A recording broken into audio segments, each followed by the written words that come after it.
So आजचा आपला video आहे यस नोचा. सो मंडळी, कसे आहात तुम्ही? आय होप तुम्ही एकदम मजेत असणार. आपला जो आजचा व्हिडिओ आहे तो यस आणि नोमध्ये आहे. सो तुम्ही आपल्या मनात कोणता पण एक क्वेश्चन करा, त्याचा आन्सर यस येतो की नो येतो हे मी तुम्हाला सांगेल.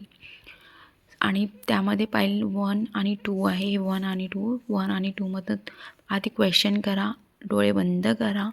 डोळे बंद करून तो क्वेश्चन करा आणि डोळे उघडून नंतर ह्या दोन्ही कार्डला व्यवस्थित बघा आणि जो कार्ड तुम्हाला अट्रॅक्ट करतो आहे त्याला तुम्ही निवडा. ठीक आहे. सो ज्यांनी पण पाईल नंबर 1 हा कार्ड चूज केला आहे त्यांच्याकरिता तुम्ही जे पण प्रश्न विचारलेले आहेत त्या प्रश्नाचं उत्तर यस हा आहे. आणि ज्यांनी पाईल नंबर 2 चूज केला आहे त्यांच्याकरिता पण खूप बिगवाला यस आहे. त्यांच्याकरिता पण जो पण काही प्रश्न केला आहे त्याचं उत्तर खूप मोठा यस यस यस आणि यस आहे. ओके.